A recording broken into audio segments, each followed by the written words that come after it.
Hello everybody, my name is Darren Kerr from FK Partners, and we're going to talk a little bit about the CFA program, really specifically focused on the level 1 part of the program and what it actually means to jump in and start that journey to ultimately become a CFA candidate. So we put together a little presentation for you all to be able to get a little bit more knowledge about what the program is all about and if this is actually the right move for you to pursue the CFA Charter. So by way of introduction, I'd like to give you a little bit of background about FK Partners. We began back in 2004 here in Brazil, and our first course ever was a CFA Level 1 course.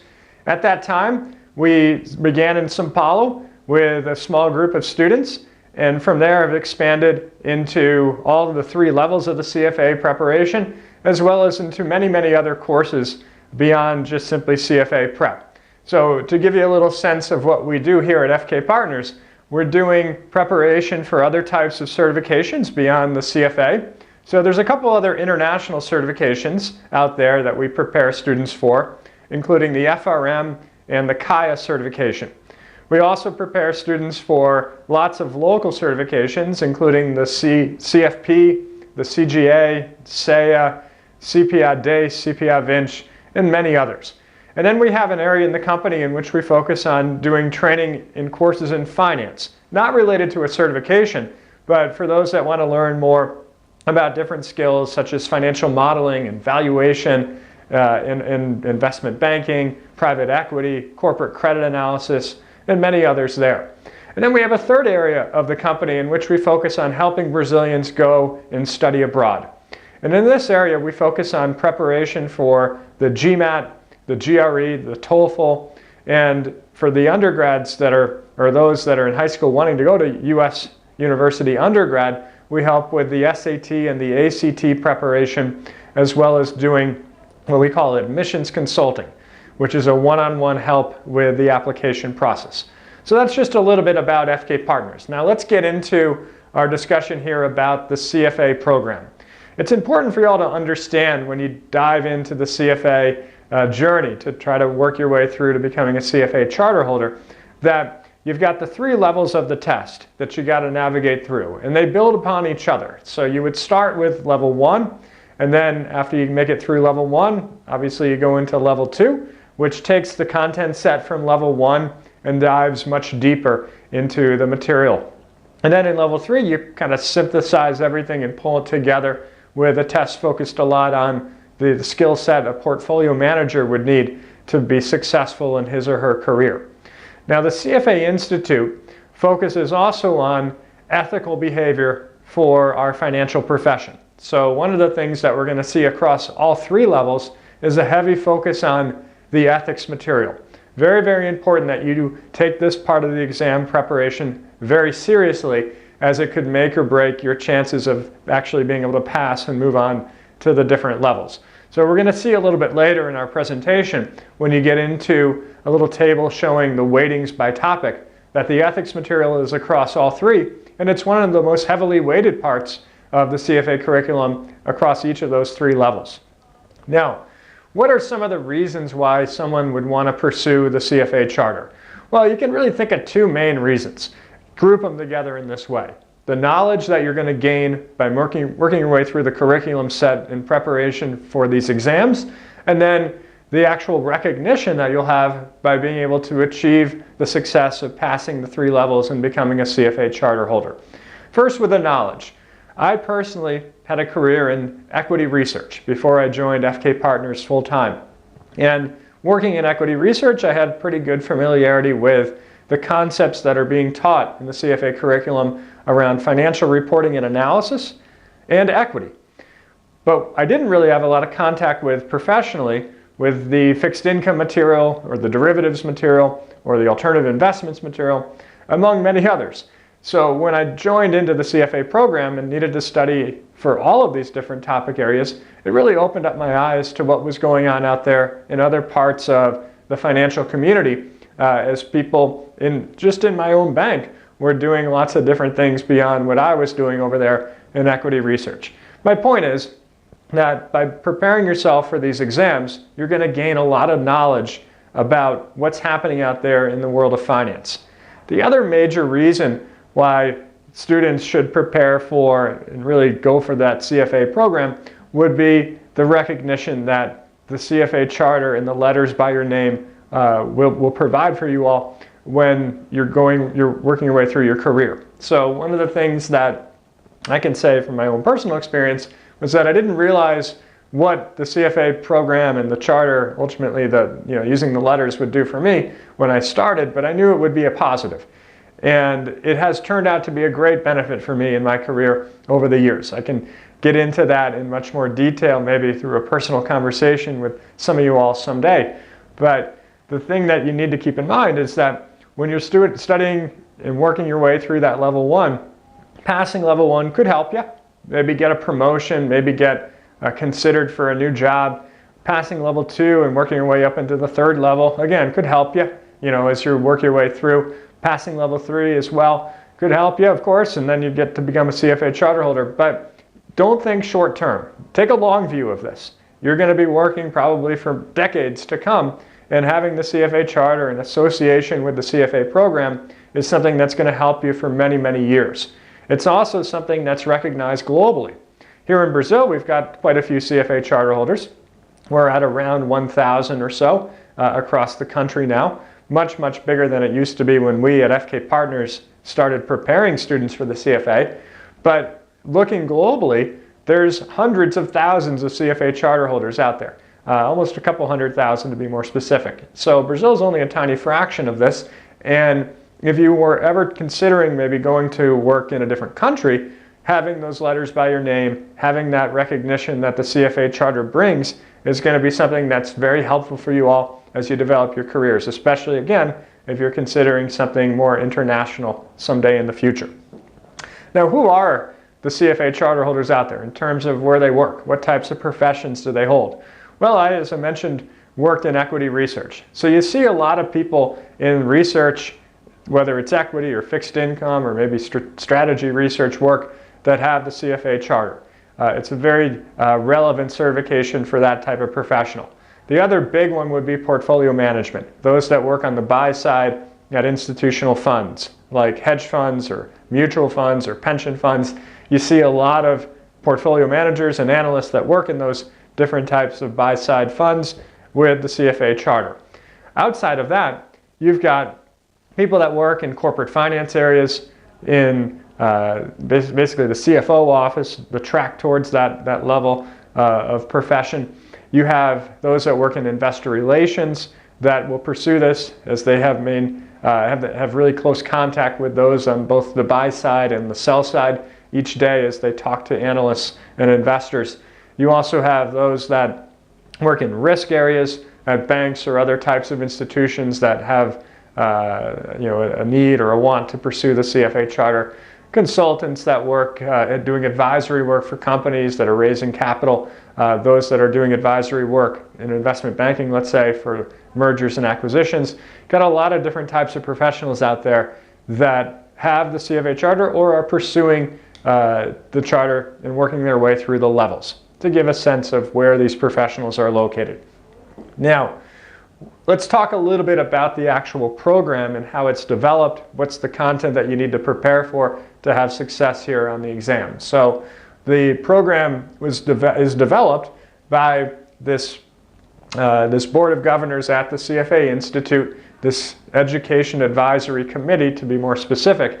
And well, that's kind of technical stuff in terms of how the CFA Institute is structured. It's important for you all as candidates to know that everybody that is part of this educational committee that determines what the curriculum should be and how the curriculum should change went through what you are considering going through now.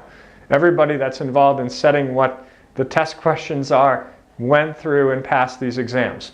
And the moves usually from one year to the next are kind of gradual, but they're very relevant to what's hot or what's important now in the financial markets and in our financial community. So it's important for you all to understand that you have a lot of people involved in this process of setting the curriculum that know what they're doing and have gone through this process back as candidates sometime in the past. Now, how do we differentiate across the three levels in terms of the body of knowledge that candidates need to learn to be able to work their way through and pass all three? Well, we start in level 1 with what I call the building blocks, or the basic level, where you're really working your way through the different sets of content across the topic areas.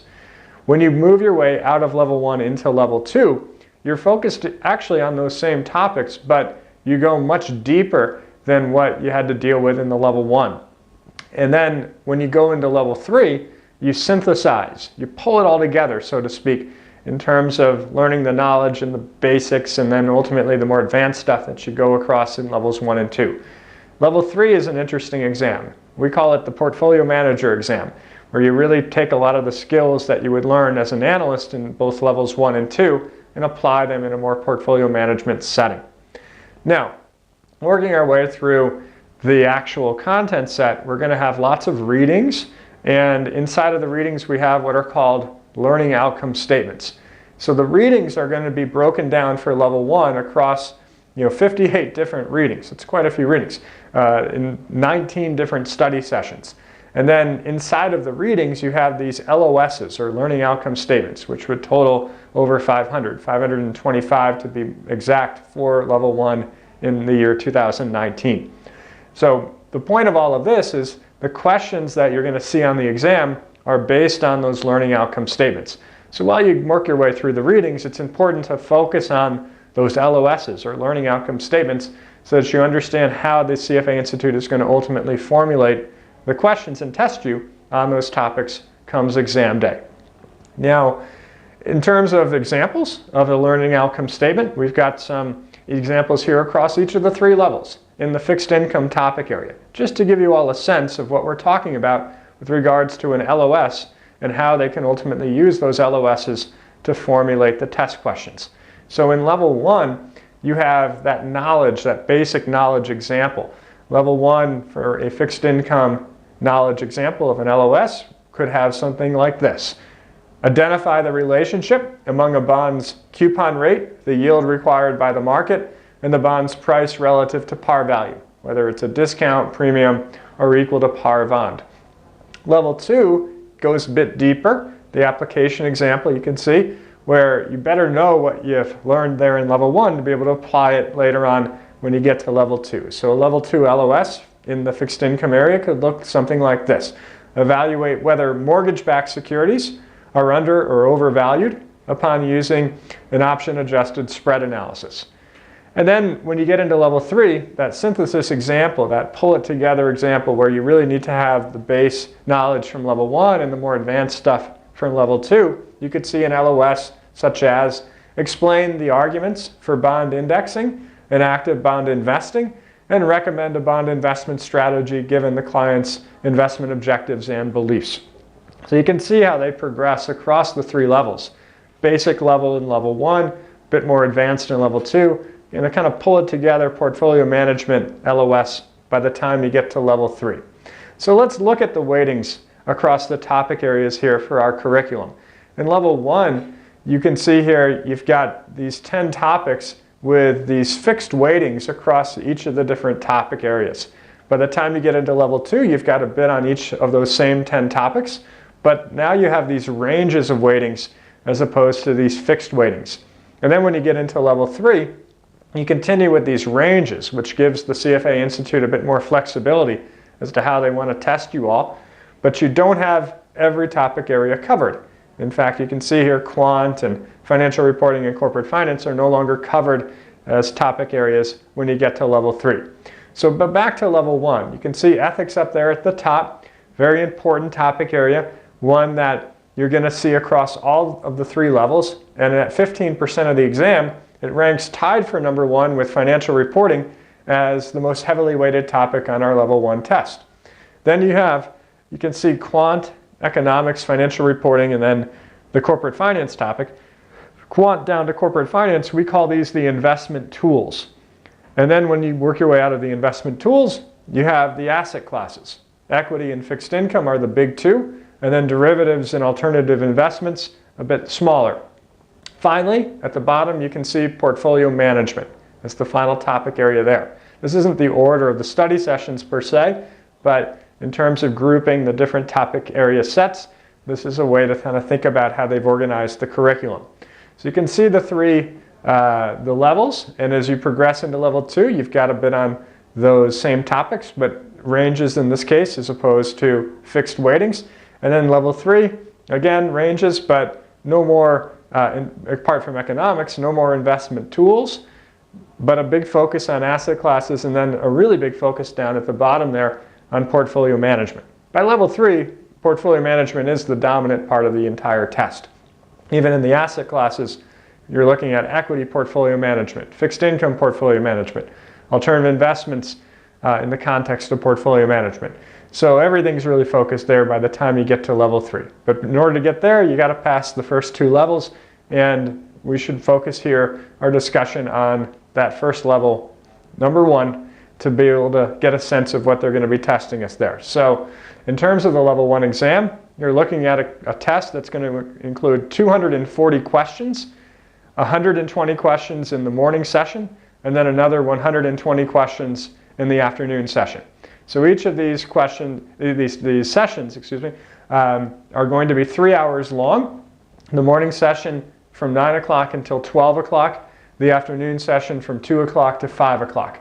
So it's 2 3-hour sessions, each with 120 questions, divided across 180 minutes, means 1.5 minutes per question. Now, they're all standalone in terms of how they're organized. So if you flip back that slide there, you can see the ethics material at 15%. That's going to mean 36 total questions, 18 in the morning, 18 in the afternoon. Since it's the first topic area up here, it's going to be the first set of questions that you see on your level 1 exam. Then you get into quant, 10%. That's 24 total questions, 12 in the morning, 12 in the afternoon. Second topic area on the test. So they're organized by category, they're standalone, meaning the questions are not linked together. If you get a question incorrect, it's not going to hurt you for the next question. It'll only hurt you for that question. So all topics, like you can see, covered in both morning and afternoon sessions. So exam, you know the organization of it, you know how many questions you're going to receive on each topic, and you know how they're going to be divided across each of the 2 sessions. Doesn't mean it's easy, but you know what you're getting. And remember, we already talked about how the questions are formulated through these learning outcome statements. So very important that you, as you prepare yourself, are focused on, flipping back again, the weightings of the topic areas. What's the most important set of topics? Anything with a double-digit weighting, for example. Some of the ones down at the bottom with the single-digit weighting of only 6%, still important, but maybe not as much so as some of the ones that have higher weightings in terms of how you would manage your time here. Flipping on, candidate feedback. The CFA Institute gets feedback from its candidates to give them a chance to give a say as to what they thought of the exam and their preparation for the exam. Interesting point here, in terms of overall preparation, level 1 candidates are spending approximately 300 hours to prepare for this exam across the entire semester. Levels 2 and 3 actually even more than that. So it's important for you all to get yourselves organized if you're planning to do this exam. So in December of 2019, for example, that date will come upon us fast enough, and it's important to start early and get yourselves reading and preparing already so that you're comfortable and ready to go comes December of this year.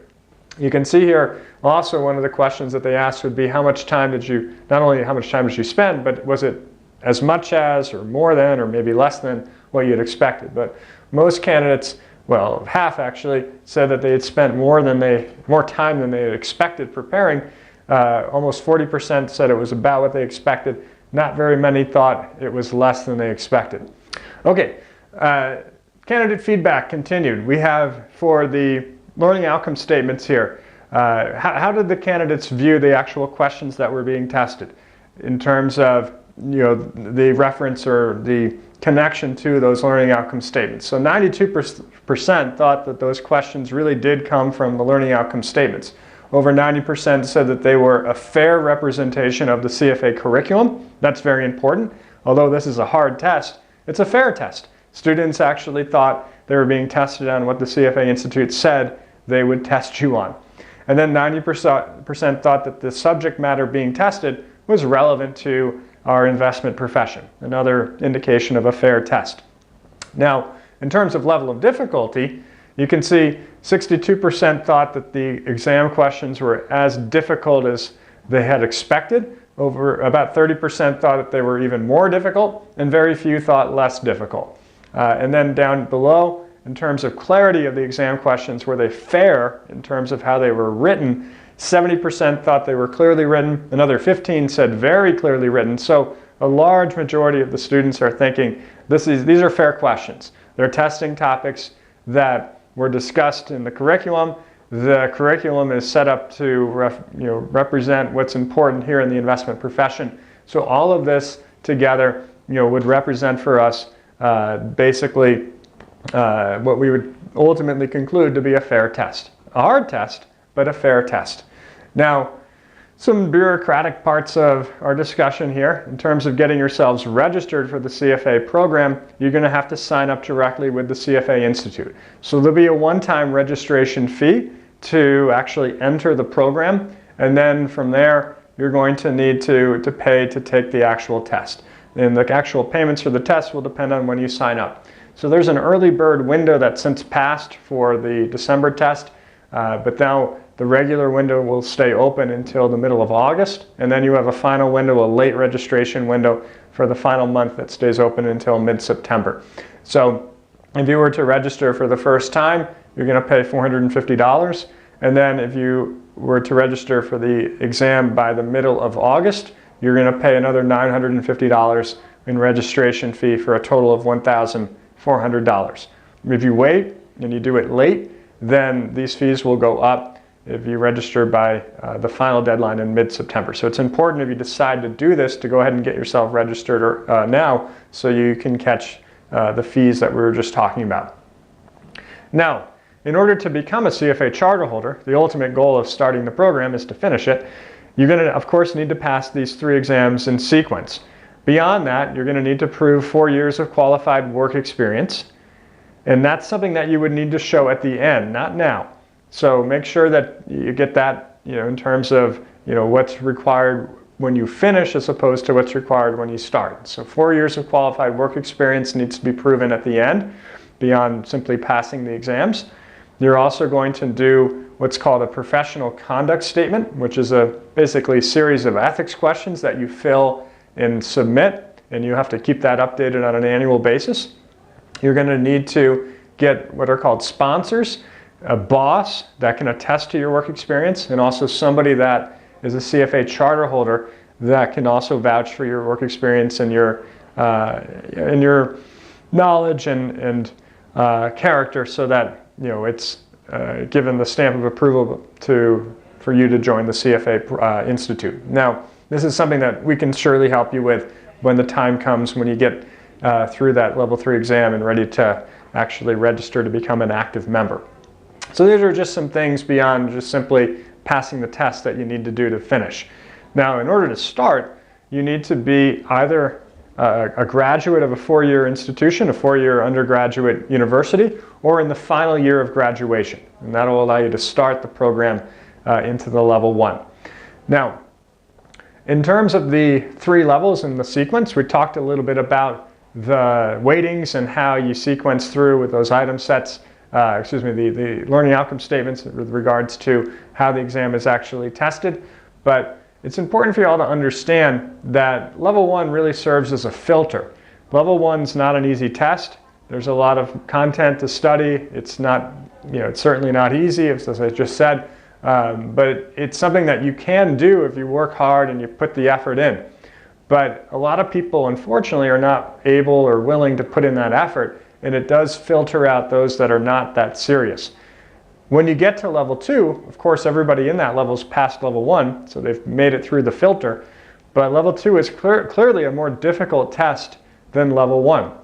You actually have half as many questions, but the questions run much deeper, make you think more, make you really study harder to be able to be prepared for that test. So we call this exam the get stuck test.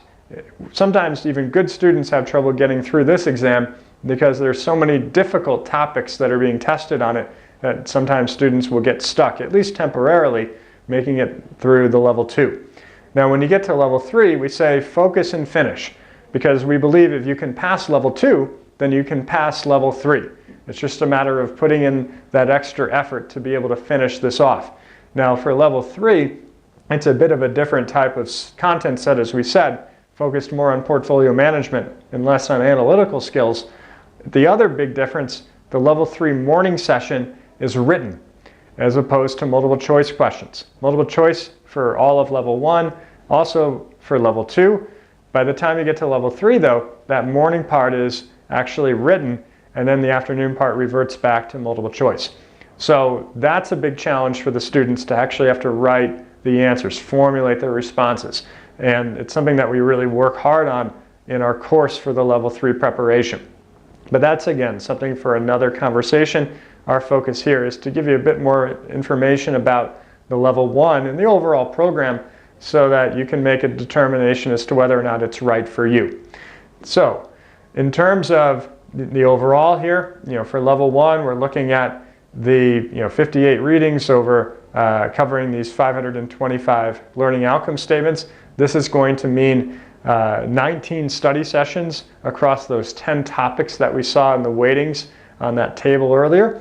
And very important that you read and study all of this stuff. With over 500 learning outcome statements, there are going to be learning outcome statements that actually don't get tested because you're only going to have 240 questions on the exam. A lot of questions, but even more learning outcome statements. So you're going to need to prepare for everything. Don't try to guess what's going to be on there just because you heard from last year if something was going to be on there or not on there. You got to focus on the actual current curriculum here for the year 2019. Focus there and work your way through in a very structured way the content set to be prepped for the actual exam.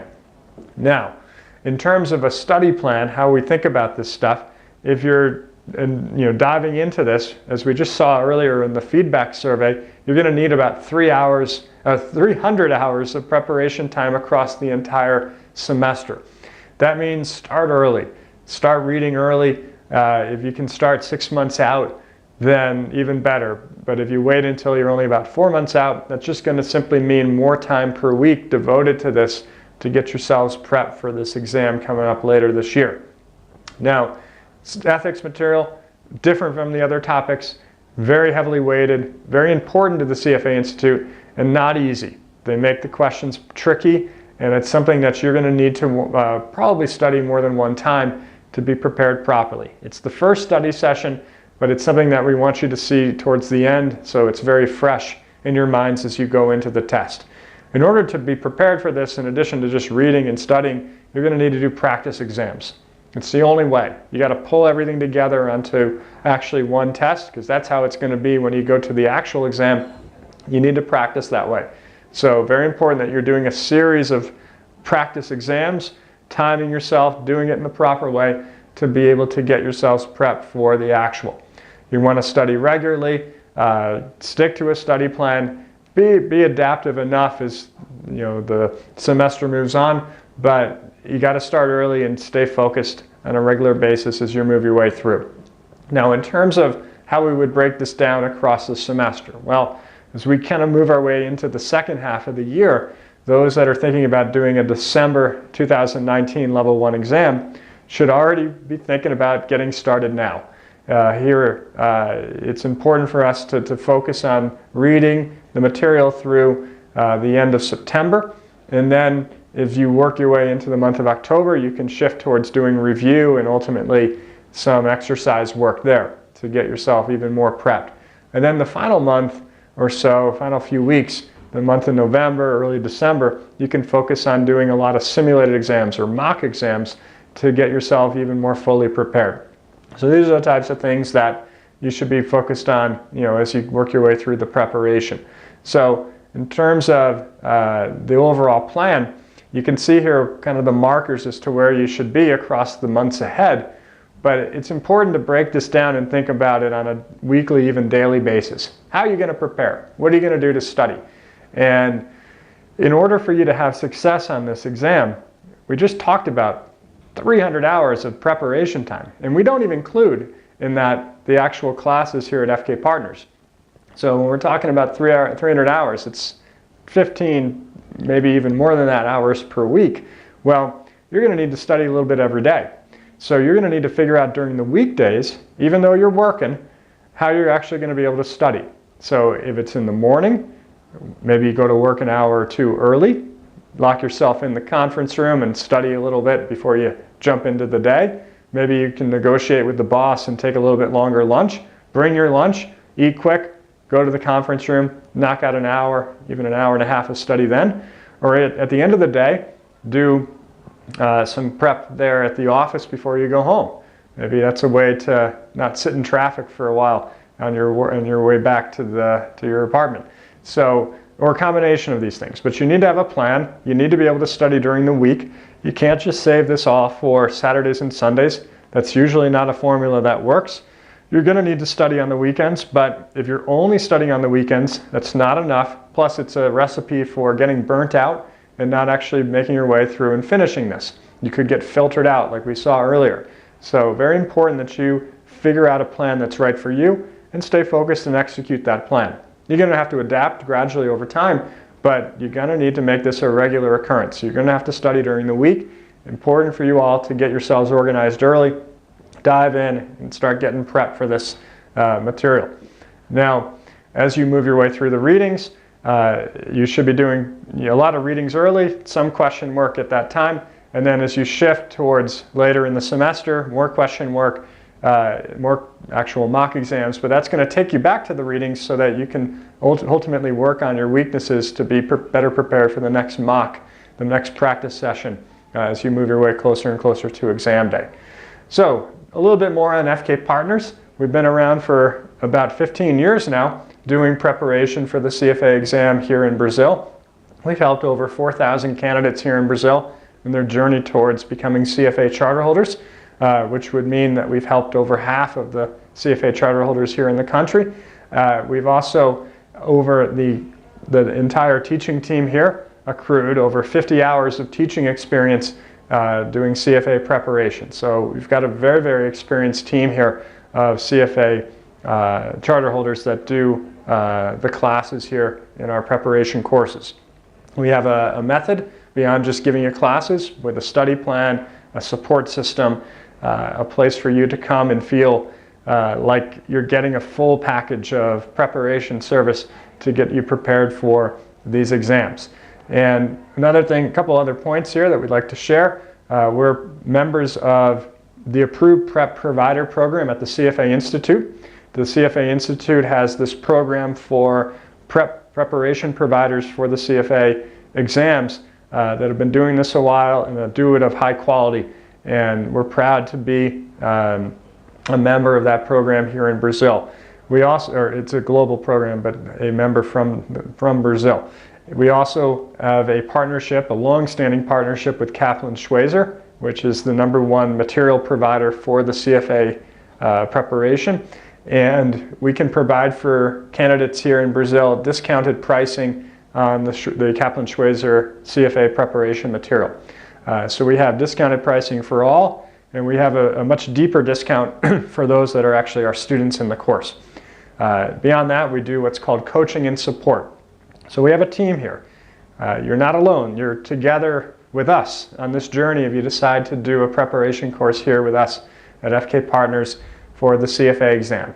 So we have a system here in place to help you move your way through from the beginning through exam day. And it's something that we're excited to try to help you achieve if you decide to take a step forward on this journey. So with that, I'd like to just share a couple of the details here about our course in São Paulo. We also have live online classes, which actually have a very similar look and feel in terms of the number of hours, but they're live online as opposed to live presential here at our office in São Paulo. So we have in the courses over 100 hours of preparation classes.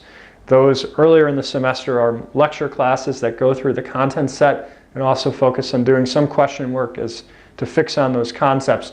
But as you get later into the semester, we do these exercise resolution classes that we call power sessions that help you focus on really practicing what it's going to be like when you actually sit down and take the test. We include 2 full mock tests in the course. So you do a mock test a couple months before the actual exam, and then you do another one about 2 weeks before the actual exam. So we get to gauge your progress as you move your way closer to test day. We have also some correction classes for the final mock that are really nice and can help you reinforce and give you some extra test tips over those final days of your preparation. As I already mentioned, we do a partnership with Kaplan Schweser for CFA preparation material, and we include as part of the course a slide presentation and questions that we can use in the classes from Kaplan Schweser. So these integrated PowerPoint slides and study materials come from Kaplan Schweser. And as I also said, we do the coaching and the support here to try to help the students be as ready as possible when it comes time for the exam. So these are just some tips or points about our course and what we do to help make the experience as good as possible. As I said, we're part of that approved prep provider program at the CFA Institute, and we also have this long-standing partnership with Kaplan Schweser. So we've got some great partners that help us be able to deliver what we think to be the best preparation solution here in Brazil. And if you have any questions or comments or anything that you would like to share with us, doubts that you might have, please get in contact with our team here at FK Partners so we can help you answer those questions or navigate through this process to ultimately determine if going forward with this journey of becoming a CFA Charterholder is right for you. Well, with that, we can pause now. I appreciate your listening to me talk here for a little while about the CFA program.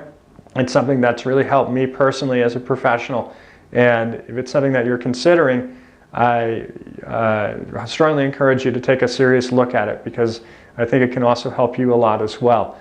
So again, if you have questions or doubts about what we do here at FK to help prepare students for the CFA exam, please contact us so that you can get some more information. We're going to be starting the prep courses here coming up soon for the December 2019 Level 1 exams, and then we'll be having courses for all 3 levels for the June 2020 test dates. That'll be beginning in November of this year. So any questions, please let us know, and we look forward to seeing you all along your CFA journey in the weeks and months to come. Thank you.